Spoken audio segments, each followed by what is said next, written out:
ಚಿತ್ರದುರ್ಗ ಹಿರಿಯೂರು ತಾಲೂಕಿನ ದಕ್ಷಿಣ ಕಾಶಿ ಶ್ರೀ ತೇರುಮಲ್ಲೇಶ್ವರ ಸ್ವಾಮಿ ಜಾತ್ರೆಯು ಪ್ರತಿ ವರ್ಷವೂ ಸಹ ಬಹಳ ವಿಜೃಂಭಣೆಯಿಂದ ನಡೆಯುತ್ತಿತ್ತು.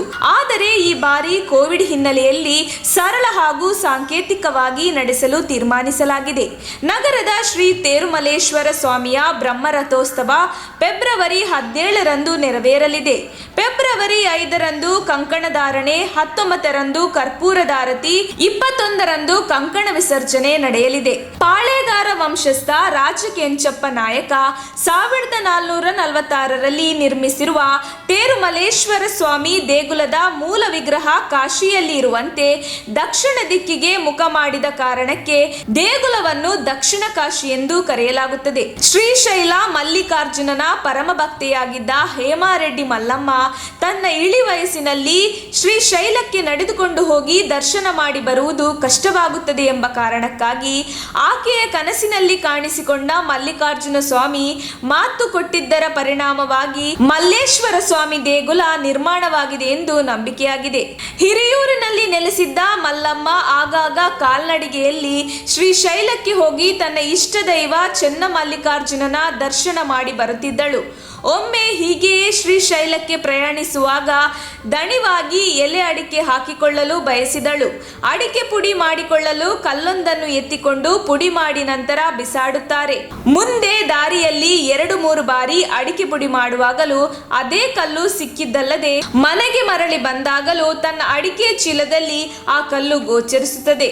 ಅಚ್ಚರಿಗೊಂಡ ಮಲ್ಲಮ್ಮ ಅದನ್ನು ಹೊರಗೆ ಬಿಸಾಡಿದಾಗ ಅದು ಮನೆಯ ಒಳಗಿದ್ದ ಒಳಕಲ್ಲಿನಲ್ಲಿ ಬಂದು ಕುಳಿತುಕೊಳ್ಳುತ್ತದೆ.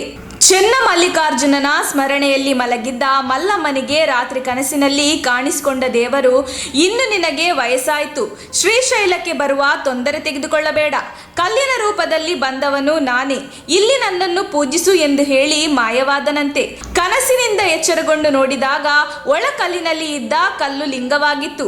ಈ ಘಟನೆ ನಂತರ ಮಲ್ಲಮ್ಮನ ಮನೆಯೇ ಮಲ್ಲೇಶ್ವರ ದೇಗುಲವಾಯಿತು ಎಂಬ ಪ್ರತೀತಿ ಇದೆ. ಮಲ್ಲೇಶ್ವರ ದೇಗುಲ ಉದ್ಭವವಾದ ಕೆಲವು ವರ್ಷಗಳ ಬಳಿಕ ನೆರೆಯ ಹೊಸದುರ್ಗ ತಾಲೂಕಿನ ಯುಗಟಿ ಎಂಬಲ್ಲಿ ಮಲ್ಲೇಶ್ವರ ಸ್ವಾಮಿ ರಥೋತ್ಸವ ನಡೆಯುತ್ತಿದ್ದಾಗ ಭೀಕರ ಗಾಳಿ ಮಳೆ ಆರಂಭವಾಗಿ ವೇದಾವತಿ ನದಿಯ ಪ್ರವಾಹದಲ್ಲಿ ಕೊಚ್ಚಿ ಹೋದ ಮಲ್ಲೇಶ್ವರನ ರಥ ಹಿರಿಯೂರಿನ ಮಲ್ಲೇಶ್ವರ ದೇವಸ್ಥಾನದ ಹತ್ತಿರ ನಿಂತಾಗ ಭಕ್ತರು ರಥವನ್ನು ಎತ್ತಿ ದೇವಸ್ಥಾನ ಹತ್ತಿರ ತಂದರು. ಅಂದಿನಿಂದ ಮಲ್ಲೇಶ್ವರನನ್ನು ತೇರುಮಲ್ಲೇಶ್ವರ ಎಂದು ಕರೆಯಲಾಗುತ್ತಿದೆ. ಅಂದಿನಿಂದ ಪ್ರತಿ ವರ್ಷ ಮಾಘ ಮಾಸದ ಮಾಘ ನಕ್ಷತ್ರದಲ್ಲಿ ಸ್ವಾಮಿಯ ರಥೋತ್ಸವ ನಡೆಯುತ್ತದೆ. ಅಂದೇ ಚಂದ್ರಮೌಳೇಶ್ವರ ಉಮಾಮಹೇಶ್ವರ ಸ್ವಾಮಿಗಳ ರಥೋತ್ಸವವೂ ಸಹ ನಡೆಯುತ್ತದೆ. ತೇರುಮಲ್ಲೇಶ್ವರ ರಥೋತ್ಸವ ನಡೆದು 2 ದಿನಗಳ ನಂತರ ರಾತ್ರಿ 7 ಗಂಟೆಗೆ ದಕ್ಷಿಣ ಭಾರತದಲ್ಲಿ ವಿಶಿಷ್ಟವಾಗಿ ಆಚರಿಸುವ ಕರ್ಪೂರದ ಆರತಿ ಪೂಜಾ ಕಾರ್ಯಕ್ರಮ ಬಹಳ ವಿಜೃಂಭಣೆಯಿಂದ ನಡೆಯುತ್ತದೆ. ಈ ಕಾರ್ಯಕ್ರಮ ಮೈ ಜುಮ್ಮೆನಿಸುವ ದೃಶ್ಯ ನೋಡುಗರ ಮನಸೋರೆಗೊಳ್ಳುತ್ತದೆ. ಕರ್ಪೂರದ ಆರತಿ ಕಾರ್ಯಕ್ರಮ ಮಹಿಳೆಯರಿಗೆ ವಿಶೇಷ ಹಬ್ಬವಾಗಿದೆ. ದೇಗುಲದ ಒಳ ಆವರಣದಲ್ಲಿ ಗರ್ಭಗುಡಿಯ ಮುಂಭಾಗ 48 ಅಡಿಯ ಕಲ್ಲು ಕಂಬವಿದ್ದು, ಕಂಬದ ಮೇಲೆ 8 ಅಡಿ ಎತ್ತರದ ಬಸವ ಮಂಟಪದಲ್ಲಿ ಒಳಗೆ ಚಿಕ್ಕ ನಂದಿ ವಿಗ್ರಹವಿದೆ. ಇದಕ್ಕೆ 6 ಅಡಿ ಉದ್ದವಿರುವ ಕಬ್ಬಿಣದ ಸೌಟುಗಳನ್ನು ಜೋಡಿಸಲಾಗಿದೆ. ಕರ್ಪೂರಧಾರತಿಯ ದಿನ ಒಟ್ಟಾರೆ 56 ನುಣುಪಾದ ಕೆತ್ತನೆಯಿಂದ ಕೂಡಿರುವ ದೀಪಸ್ತಂಭದ ಮೇಲೆ ಏರಿ ಬತ್ತಿ ಎಣ್ಣೆ ಹಾಕಿ ಕರ್ಪೂರ ಬಳಸಿ ದೀಪ ಹಚ್ಚಲಾಗುತ್ತದೆ.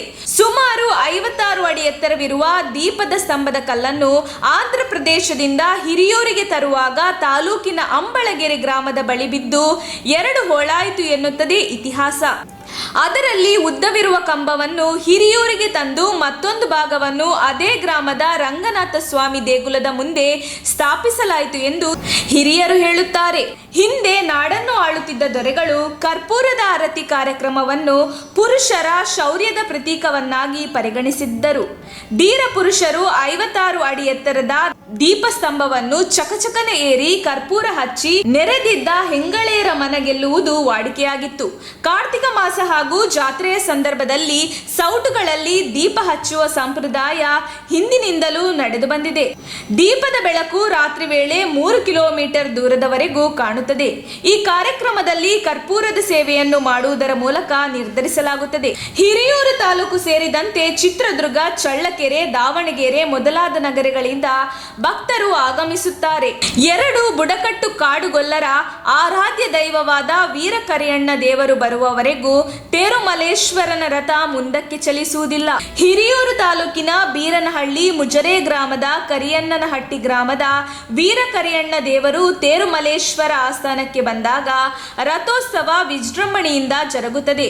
ಈ ಹಿಂದೆ ಹೊಸದುರ್ಗ ತಾಲೂಕಿನ ಯುಗಟಿ ಎಂಬಲ್ಲಿ ಮಲ್ಲೇಶ್ವರ ಸ್ವಾಮಿ ರಥೋತ್ಸವ ನಡೆಯುತ್ತಿದ್ದಾಗ ಭೀಕರ ಗಾಳಿ ಮಳೆ ಆರಂಭವಾಗಿ ಬೇದಾವತಿ ನದಿ ಪ್ರವಾಹದಲ್ಲಿ ರಥ ಕೊಚ್ಚಿ ಬರುತ್ತದೆ. ನದಿಯಲ್ಲಿ ಕೊಚ್ಚಿ ಬಂದ ರಥ ಇಲ್ಲಿನ ರಾಜ್ಯರ ಗಮನಕ್ಕೆ ಬರುತ್ತದೆ. ಆನೆ ಕುದುರೆ ಮೂಲಕ ರಥವನ್ನು ಮೇಲಕ್ಕೆತ್ತುವ ಕಾರ್ಯ ನಡೆಯುತ್ತದೆ. ಆದರೆ ರಥ ಬರುವುದಿಲ್ಲ. ರಥವನ್ನು ಅಲ್ಲಿಯೇ ಬಿಟ್ಟು ಹೋಗಿದ್ದಾಗ ಪಶುಪಾಲಕನಾಗಿದ್ದ ವೀರಕರಿಯಣ್ಣ ನೋಡಿ ಅಪ್ಪಣೆ ಕೊಟ್ಟರೆ ನಾನು ರಥವನ್ನು ದಡಕ್ಕೆ ಎಳೆಯುತ್ತೇನೆಂದು ಕೇಳಿದಾಗ ರಾಜರು ಅಪ್ಪಣೆ ಕೊಡುತ್ತಾರೆ. ನಂತರ ವೀರಕರಿಯಣ್ಣನು 2 ಹೋರಿಗಳ ಮೂಲಕ ಹೆಗಲ ಮೇಲೆ ಕಂಬಳಿಯನ್ನು ತೆಗೆದು ಹಗ್ಗವನ್ನಾಗಿ ಮಾಡಿ ರಥಕ್ಕೆ ಕಟ್ಟಿ ಯಾರು ನೋಡದ ಮಧ್ಯರಾತ್ರಿ ಸಮಯದಲ್ಲಿ ದೇವಸ್ಥಾನದ ಮುಂದಕ್ಕೆ ರಥವನ್ನು ಎಳೆದು ತಂದು ನಿಲ್ಲಿಸುತ್ತಾನೆ. ಬೆಳಿಗ್ಗೆ ರಥವನ್ನು ನೋಡಿದ ಭಕ್ತರು ಅಚ್ಚರಿ ಪಡುತ್ತಾರೆ. ಈ ಹಿಂದೆ ತೇರುಮಲೇಶ್ವರ ದೇವಸ್ಥಾನವನ್ನು ಕಟ್ಟುವ ಸಂದರ್ಭದಲ್ಲಿ ತಳಪಾಯ ಹಾಕುವಾಗ ಪೂಜಾ ಕಾರ್ಯಕ್ರಮದಲ್ಲಿ ಹಾಲು ತುಪ್ಪ ಬಿಡುವ ಸಂಪ್ರದಾಯವಿದೆ. ಬುಡಕಟ್ಟು ಕಾಡುಗೊಲ್ಲರ ವೀರಗಾರನಾದ ಕರಿಯಣ್ಣ ಒಬ್ಬ ಪೂಜಾರಿ ಹಾಗೂ ಅಪಾರ ದೈವ ಭಕ್ತ ಉಳ್ಳವನಾಗಿದ್ದನು. ಪಶುಪಾಲಕನಾದ ವೀರಕರಿಯಣ್ಣ ದೇಗುಲದ ಅಡಿಪಾಯಕ್ಕೆ ಹಾಲನ್ನ ಮೀಸಲಾಗಿ ತಂದು ದೇವಸ್ಥಾನದ ಅಡಿಪಾಯಕ್ಕೆ ಹಾಕುತ್ತಾನೆ. ಅಂದಿನಿಂದ ಇಂದಿನವರೆಗೂ ಕರಿಯಣ್ಣನ ಮುಂದಾಳತ್ವದಲ್ಲಿ ರಥೋತ್ಸವ ನಡೆಯುತ್ತದೆ ಎಂದು ಗ್ರಾಮದ ಹಿರಿಯ ವ್ಯಕ್ತಿ ಕೆ ವೀರಪ್ಪ ತಿಳಿಸುತ್ತಾರೆ. ಕೆಂಚಪ್ಪ ನಾಯಕ ಮಾಯಸಂದ್ರ ಗ್ರಾಮದವರಾಗಿದ್ದು ವೀರಕರಿಯಣ್ಣ ಪಕ್ಕದ ಬೀರೇನಹಳ್ಳಿ ಕರಿಯಣ್ಣನಹಟ್ಟಿ ಗ್ರಾಮದವರು ಆಗಿದ್ದರು. ಇವರಿಬ್ಬರಿಗೂ ಅವಿನಾಭಾವ ಸಂಬಂಧ ಇತ್ತು ಎನ್ನಲಾಗಿದೆ. ನಮ್ಮ ತುಮಕೂರು ಮಾಧ್ಯಮದ ವಿಶೇಷ ಸುದ್ದಿಗಳನ್ನು ನಿರಂತರವಾಗಿ ಪಡೆದುಕೊಳ್ಳಲು ಚಾನೆಲ್ ಅನ್ನು ಸಬ್ಸ್ಕ್ರೈಬ್ ಮಾಡಿ. ಕ್ಷಣ ಕ್ಷಣದ ಸುದ್ದಿಗಳಿಗಾಗಿ www.nammathumakuru.com ಗೆ ಭೇಟಿ ನೀಡಿ.